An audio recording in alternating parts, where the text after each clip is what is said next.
y me da mucho gusto verlos en este auditorio y poder ofrecerles y poder conversar y discutir con ustedes nuevamente este tema que quiero contarles, que la primera vez que yo escribí un artículo en la revista Jus et Veritas sobre este tema fue el año 2009.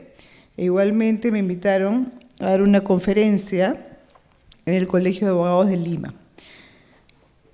Ya hace casi 9 años que toqué este tema, y cuando lo toqué en un congreso internacional en el Colegio de Abogados, causó mucha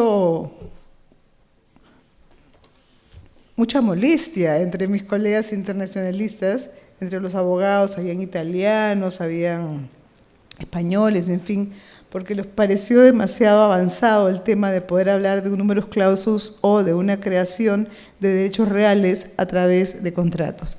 Sin embargo, con sorpresa he visto cómo cada vez más esta teoría va cobrando más vigencia, esta teoría cada vez más se hace presente en cátedras de distintos profesores de distintos cursos, y cada vez estoy menos a la vanguardia y este tema es cada vez más normal. Cuando lo iniciamos en 2009, a consecuencia y a raíz de una serie de investigaciones y estudios que tuve a bien dirigir y formular desde el Instituto de Libertad y Democracia y desde la Universidad de Lima, fue un tema que se quedó aquí y fue la razón por la cual escribí este artículo y expuse este tema el 2009 en el Colegio de Abogados, luego en San Marcos y muchas veces en la Universidad de Lima. Cuando hablamos del numerus clausus y del numerus apertus, estamos hablando básicamente de la gran diferenciación que nosotros tenemos respecto a los derechos obligacionales y de los derechos reales. Cuando hablamos de derechos obligacionales o de contratos, podemos crear y podemos generar una serie de derechos y contratos innominados de acuerdo a la libre voluntad de las partes, como dice Picasso, Albaladejo y una serie de tratadistas. Sin embargo, cuando nos estamos refiriendo a los derechos reales, nuestro artículo 881 del Código Civil peruano establece que solo son derechos reales los consagrados en este libro, decía el Código Civil del 36. El Código 84 avanzó un poquito y dijo que también en otras leyes. Las razones por las cuales se ha restringido de esta manera los derechos reales, ¿no?, en la mayoría de los países romano-germánicos en determinado momento, se contrapone básicamente al derecho anglosajón, ¿no?, cuando venían expertos norteamericanos o ingleses o canadienses y les explicábamos que no se podía porque había un numerus clausus, no entendían, ¿no? Entonces era un poco el gran ejemplo que yo pongo cuando hablo de este tema, es la diferencia, y por eso este dibujito, ¿no?, es como que si los derechos apertus es un terno a la medida, un vestido, un traje a la medida, de acuerdo a la voluntad de las partes, que nos va a quedar bien, que va a responder básicamente a los intereses que tienen las partes, a una mejor asignación de recursos económicos de los bienes patrimoniales en la sociedad, mientras que un número cerrado es simplemente en una tienda, tenemos chico, mediano y grande y punto, y de ahí ya te tienes que ir al sastre para adecuarlo otra vez, ¿no? Entonces, un poco es de por qué la rigidez de nuestro número cerrado, a dónde nos conduce, qué tan eficiente económicamente puede ser nuestro número cerrado, y verdaderamente sincerarnos un poco y ver si nuestro sistema de número cerrado es efectivamente tal o no. Y ustedes, la mayoría vinculados a registros públicos, ya sabrán y estarán pensando que más que número cerrado y número abierto, lo que tenemos en el Perú es un sistema de oponibilidad.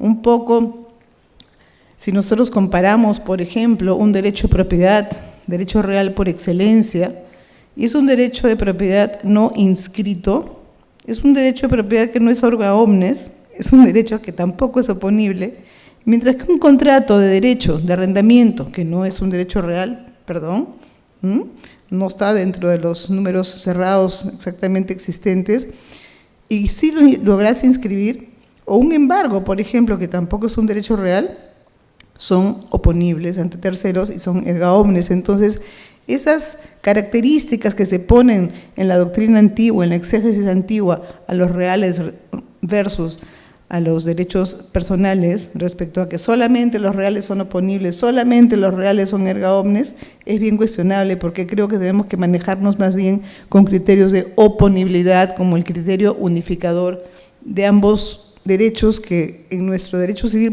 mucho tiempo han estado separados y viviendo casi como compartimentos estancos, cuando en realidad no lo son. Quiero contarles un poco, y me estoy saliendo de mi PowerPoint, porque es una manía que yo tengo, una mala costumbre, que en la década de los 80, en el año 82, 83, 84, tuve la oportunidad de trabajar en el Instituto de Libertad y Democracia, y tuve la oportunidad de liderar el proyecto de acceso a la vivienda. Como consecuencia de eso nació el registro de predios, como consecuencia de eso nació la titulación masiva, nació COFOPRE y una serie de cosas, pero básicamente lo que descubrimos en esa época es que había más o menos una inversión de $4.000 millones, 4.000 millones de dólares del 84, invertidos en pueblos jóvenes, edificios de 2, 3 pisos, inclusive veredas que se habían ejecutado por las mismas asociaciones de vecinos, y nada de eso tenía título de propiedad. Los lotes eran de propiedad del Estado porque más o menos había un 80% de edificaciones construidas en lotes de propiedad del Estado, solamente se han invadido como un 20 o 25% en lotes de propiedad privada, que después se dio dando solución hasta que se paró el tema de las expropiaciones por interés social con la Constitución del 93, ¿no? Entonces, en la investigación que hicimos, en las conversaciones que tuvimos con toda la banca, con los bancos de ese entonces, donde no existía ningún tipo de acceso al crédito, era la época de Alan García, ¿no? Estábamos más bien cabezones por la estatización de la banca, ¿no? Los bancos hubiesen estado dispuestos a tomar esto como garantía, pero obviamente no lo podían tomar porque no existía derecho de propiedad sobre los lotes. Entonces tuvimos que hacer un trabajo muy arduo con el Congreso de la República. Trabajamos leyes con el doctor Jorge Avendaño Valdés, con el doctor Guillermo García Montúfar, María del Carmen Delgado, y un equipo muy sólido que se formó para el efecto, y se creó el registro de predios y se creó la hipoteca posesoria, que era una hipoteca mediante la cual se hipotecaba la posesión del suelo y la propiedad de la edificación con una serie de pruebas especiales. Decreto legislativo 495, que es el que genera la creación del registro de predios. Sin embargo, miren ustedes, nada de esto hubiera sido posible si atrás de esta iniciativa no hubiera habido una institución tan grande y tan financiada como en ese entonces lo era el ILD. Tuvimos que ir al Congreso, exponer la ley, a la Presidencia de la República, explicarla al Consejo de Ministros y finalmente se promulgó la ley.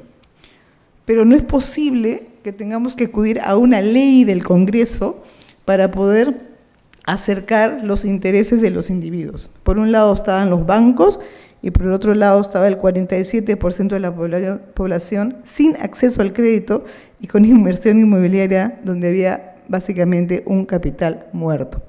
Si hubiésemos tenido un sistema de número abierto, eso no hubiera sido necesario.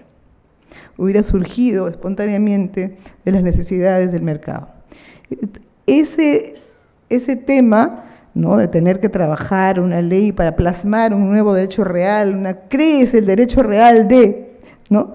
Pues eso tiene que pasar por el Congreso, almuerzos con congresistas, a través del ILD, desayunos, explicaciones, multipartidarios.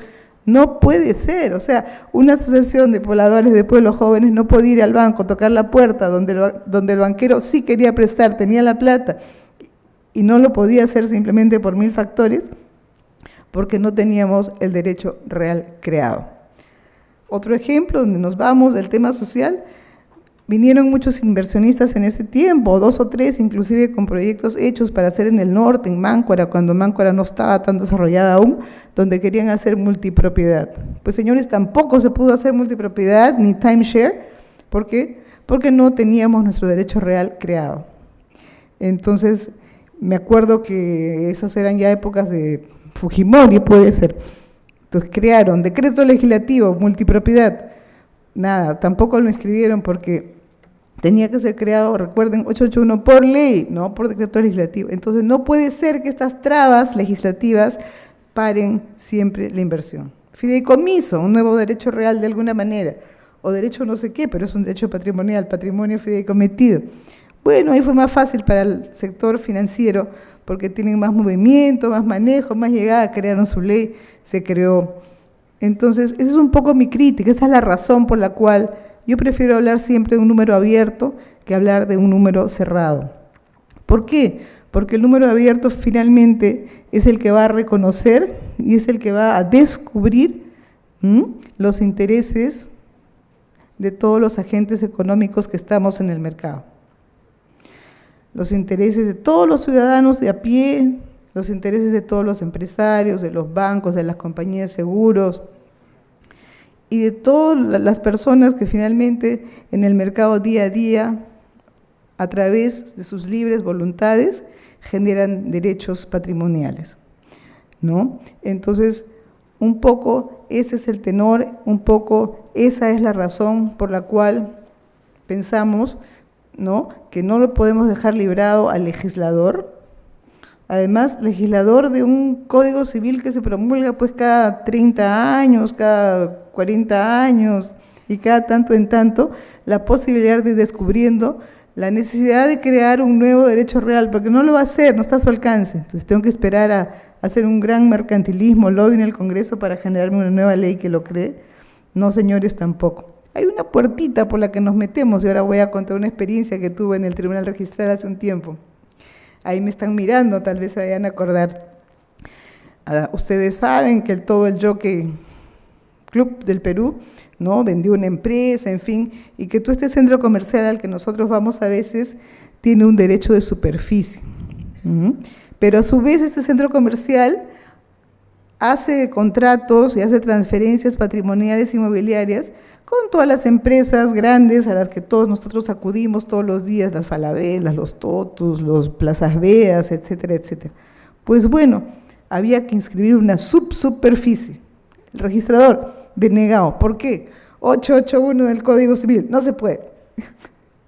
Subsanación, presentación de mi artículo que presenté el 2009, no se puede.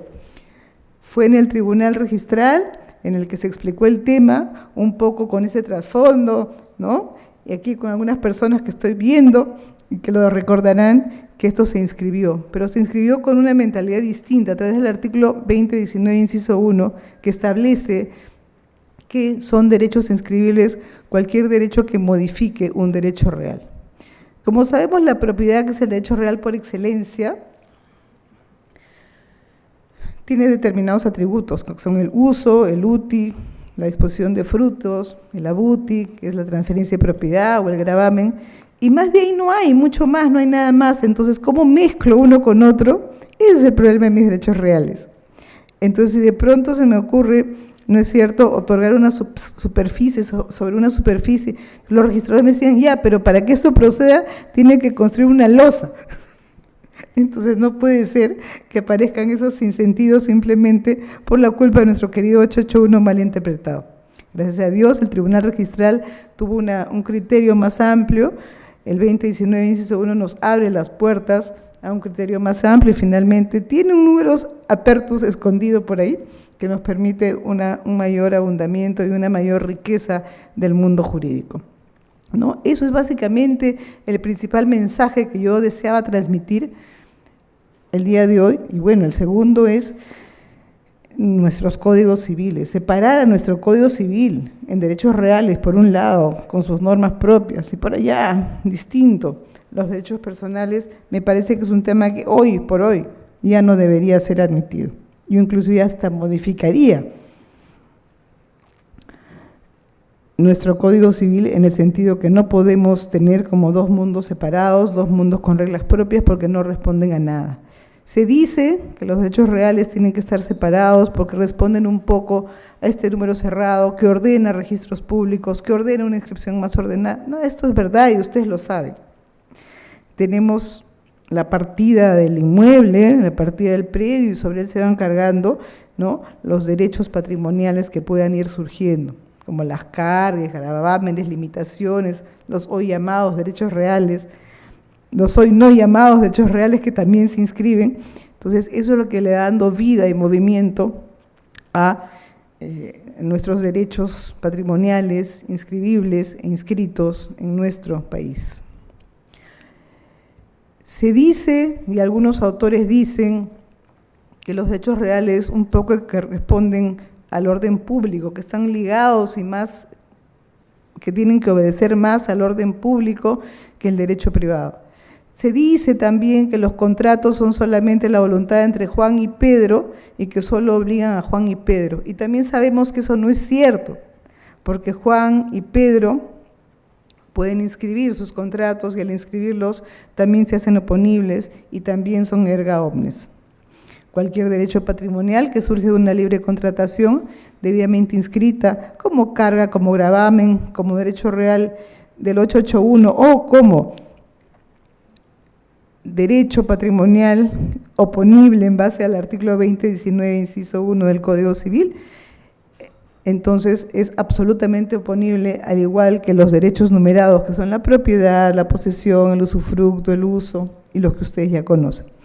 Por ejemplo, los frutos, es un derecho real que no es un derecho real, no hemos visto, no está, se olvidaron. ¿Eso quiere decir que no puedo pactar con una persona que me otorgue los frutos de su inmueble? Por supuesto que sí, pero no existe. Hay que aplicarlo. Hay que aplicarlo a través del artículo 2019, inciso 1, donde en el fondo estoy haciendo un número apertus. Y lo mismo con muchas nuevas figuras jurídicas que irán surgiendo, porque el mercado es muy dinámico, la informática va cada vez tomando más espacio y irán apareciendo nuevas formas distintas que hoy día yo no puedo saber, yo no puedo dejar librado al Estado ni al legislador la creación. Hay que dejarlo como un proceso de descubrimiento espontáneo, de forma tal de lograr una mayor eficiencia económica. Todo eso de alguna manera que yo les cuento se basa en un análisis económico del derecho. ¿Qué cosa es el análisis económico del derecho? Es básicamente que cuando nosotros estamos frente a una norma jurídica, tenemos que saber cuáles son los costos y cuáles son los beneficios. En el Congreso de la República todas las normas tienen que llenar un formato de costo-beneficio. Costo, ninguno. Un análisis costo-beneficio verdadero, ¿correcto? Tenemos que saber cuánto le cuesta al ciudadano y cuánto le cuesta al Estado cumplir con todas esas trabas burocráticas, con todos esos reglamentos complicados. Tenemos que abrir un poco más de forma tal de confiar en la libre voluntad de las partes, que finalmente es la que va a mover la economía de un país, y de forma tal que pueda dinamizarse, pueda ser dinámica, sin mayores costos de transacción.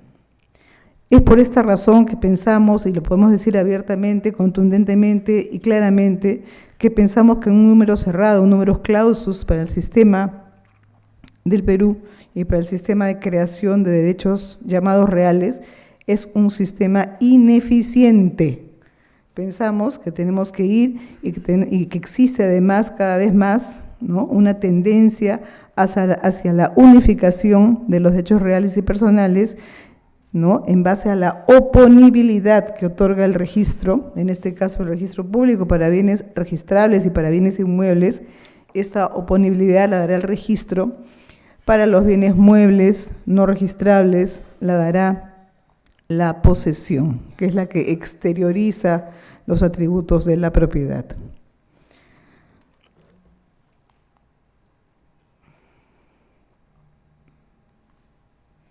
Forzar los tipos legales de manera que puedan encajar en ellos, ¿no es cierto?, resulta perjudicial para el sistema jurídico y a veces termina siendo que tenemos que modificar el derecho real y alejarlo de lo que el sentido común nos llevaría a hacerlo. Entonces salen unos contratos rarísimos, unos contratos forzados. Por eso pongo los lockers un poco acá, porque no podemos quedarnos en esas casillas, ¿no?, en esos compartimentos estancos que nos llevan a este número cerrado, que nos llevan a alejarnos de la eficiencia económica y que nos llevan a alejarnos de un mejor uso de la propiedad y a una mala asignación de recursos. Los recursos económicos que son escasos deben asignarse a su mayor valor de uso y deben asignarse eficientemente. y para que esto pueda ser así deben tener la menor cantidad de trabas y deben tener la menor cantidad de costos de transacción y debe intentarse que la libertad de las partes, en tanto que obviamente no dañen a los terceros, en cuanto a lo que no causen daños y perjuicios, así como con los contratos innominados, es exactamente lo mismo, puedan ser pactados libremente. Es por eso que nosotros creemos fervientemente en la necesidad de la existencia de la creación de los derechos reales o de los llamados derechos reales por contrato. Pero lo que más gusto me da, y se los digo con sinceridad, que hace ya casi 10 años cuando expuse esto por primera vez, se escuchaba atrás, uy, wow, toda la gente hablaba, se chismeaba. Fue realmente una reacción adversa. Había profesores en esa época mayores, había profesores europeos, argentinos, y la reacción y las preguntas fueron todas, doctora, usted es una mocosa, se ha vuelto loca. En ese tiempo todavía me decían mocosa, poniendo cara de... Pero sinceramente he visto que luego el artículo ha sido citado aquí, ha sido citado allá, ha sido recogido la teoría por muchos otros países, por mucha doctrina internacional, por mucha doctrina nacional también, y cada día es algo más normal y cada día se va haciendo aún más exigible.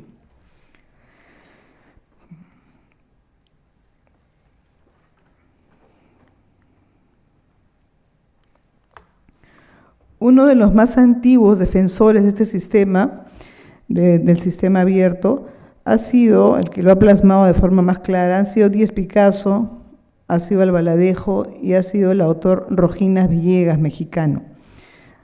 Estos tres citando sus correspondientes doctrinas y sus correspondientes legislaciones, porque inclusive la legislación española de alguna manera también tiene el sistema abierto.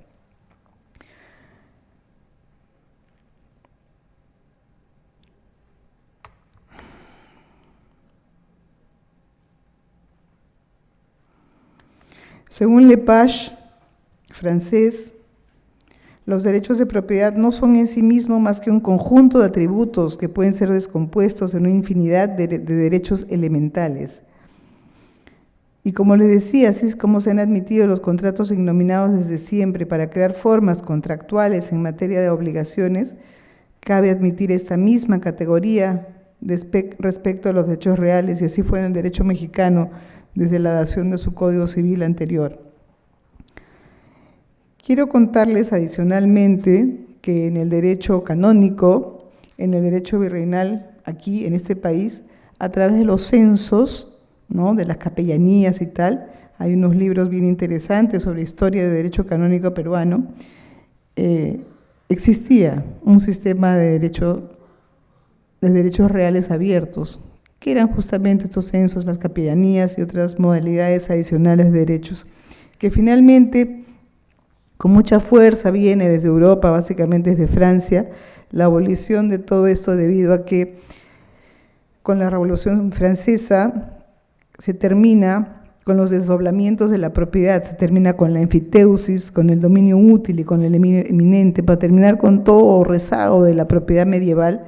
Y eso es un poco lo que nos lleva, la propiedad tiene que ser así como es nada más, y solamente admite el uso del usufructo, nada más, ¿no? Y bueno, la servidumbre es como una modalidad de limitación, pero muy con nombre propio y apellido, cualquier cosa que no estuviera ahí no existe, ¿no?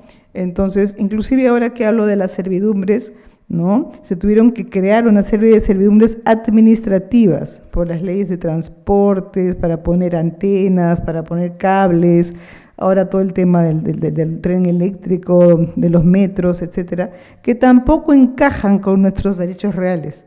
Y si no fueran por las leyes administrativas específicas y sus reglamentos, ¿no?, para el gas, para los tubos de gas, ¿no?, tuvieron que crearse estas modalidades de derechos reales específicos, en este caso administrativas, puesto que nuestro Código Civil, en sus números clausus, en su capítulo de servidumbres, no abarcaba, no comprendía la amplitud que requerían las servidumbres que llamamos administrativas, que son las que surgen a favor de, básicamente, la instalación de infraestructura para la dotación de servicios públicos, recientemente, como hemos visto, a favor de empresas concesionarias del Estado. Entonces, repito, hay tantos ejemplos, la vida es tan rica, el derecho es tan dinámico, que no nos podemos quedar, y nosotros como juristas, nosotros como operadores de derecho, nosotros como abogados, no podemos aceptar y no podemos limitar a quedarnos con un sistema absolutamente cerrado, con un sistema que nos amarre, con un sistema que no nos permita ir más allá de los 10 o 12 derechos establecidos en la ley o en el Código Civil. Es por eso que llamo, exhorto a cada uno de nosotros a intentar abogar por el número abierto como el sistema eficiente de producción de derechos patrimoniales en el Perú. Es por eso que el punto de encuentro para mí respecto a lo que se ha tendido a buscar con la distinción antigua de esta teoría dualista de reales y personales es a través de la oponibilidad, con lo cual tendríamos una teoría monista patrimonialista, donde simplemente podemos decir muy bien, hay derechos oponibles y los derechos no oponibles, ¿correcto? El derecho oponible va a ser todo aquel que yo pueda o que esté inscrito en el registro de la propiedad, o cuando se trate de bienes no inscribibles, todo aquel que pueda ser ejercida la oponibilidad a través de la posesión, que es mi exteriorización de la propiedad, ¿correcto? Y serán derechos no oponibles el contrato que yo pueda hacer el día de mañana aquí con el doctor y que simplemente es un contrato entre él y yo y que no se opone a terceros y solamente es exigible entre él y yo y que lo podremos exigir eventualmente ante un arbitraje o ante el Poder Judicial. Ahora, para que todo esto funcione, señores, como ustedes bien lo saben, no solamente necesitamos seguridad en los contratos, libertad contractual, instituciones jurídicas como la propiedad seguras, sino que adicionalmente necesitamos, es una pena, necesitamos un poder judicial eficiente. Y bueno, ahí lo dejo porque no es un tema de reforma judicial, estamos supuestamente encaminados, necesitamos un sistema judicial cierto y seguro para que nuestro derecho de propiedad pueda ser debidamente reconocido, debidamente protegido y sea un derecho de propiedad sólido. Sabemos también que existen muchos retos que el mismo registro público aún tiene por delante, porque aún hay muchas superposiciones, dobles inscripciones, y hay una serie de temas que existen. Sabemos también, y bueno, ya yendo por un overview de todas las cosas importantes que atañen al derecho de propiedad y a los derechos reales en un congreso tan importante como este de derecho registral, que últimamente en la Corte Suprema de Justicia no se ha estado dando la importancia debida a los derechos reales inscritos. No se ha estado dando importancia a las hipotecas inscritas y ni siquiera se ha estado dando importancia a los derechos de propiedad inscritos. Y eso es algo que no se debería permitir. Se ha estado dando importancia, a veces se ha estado dando preferencia a derechos posesorios respecto a derechos reales inscritos. Y eso, derecho de propiedad inscrito, ¿no? Eso ha surgido en base a estafas conocidas, a todo el problema Orellana que todos conocemos y tal, pero no podemos convertir a esa excepción en una regla. Repito, ¿cuántas veces un inversionista compra, por ejemplo, un edificio ocupado para inversión? Razón por la cual paga un precio menor y luego desaloja, pero ahora esos poseedores pueden decir, no, yo soy el legítimo propietario porque era poseedor.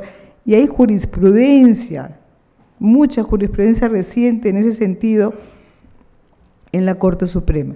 Y ustedes como personas, nosotros como personas vinculados al derecho de propiedad y como personas vinculadas al derecho registral y a la institución registral misma, no debemos permitir que estos temas ocurran. Son nuevas teorías que están surgiendo y muy recientemente, no deben tener más de 2 o 3 años, pero hay que ponerles un par, hay que hablar de ellas, hay que explicar, hay que salir a debatir acerca de ellas, porque no podemos permitir que Volvamos pues a la época de los años 70, donde el derecho de posesión prime sobre el derecho de propiedad. Todo el sistema bancario, todo el sistema financiero, todas las hipotecas, todo se va, pierde legitimidad, ¿no? Me invitaron a una reunión a las bancas hace poco tiempo atrás, ¿no? Donde se trató este tema y había mucha preocupación. Y así una serie de cosas vinculadas a la importancia del derecho de propiedad, a la importancia del derecho de propiedad y a la oponibilidad que otorga el registro, que debemos cuidar todos los días. Y digo todos los días porque uno de pronto se distrae y vemos cosas que van ocurriendo, que van mellando la base y la estructura y el fundamento de nuestro derecho de propiedad, que es la piedra angular de nuestra sociedad. El derecho de propiedad, junto con el derecho de contratos y de una buena jurisdiccionalidad, es decir, una buena administración de resolución de conflictos, son la base del desarrollo de toda sociedad. Si queremos pensar en una sociedad próspera, en una sociedad que pueda tener un avance económico, un crecimiento económico, esos tres pilares tienen que existir. Basta que falte uno, que no lo vamos a lograr. Llegamos a un repaso para que veamos que eso más o menos ha ocurrido de esa manera.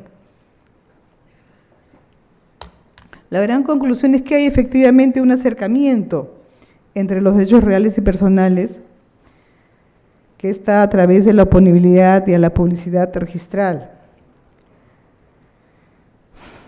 La tendencia moderna debe referirse más a derechos oponibles y derechos no oponibles más que a derechos reales y a derechos personales. Y por mientras esto suceda, olvidémonos de los números cerrados y abramos las puertas a los números abiertos. Muchas gracias.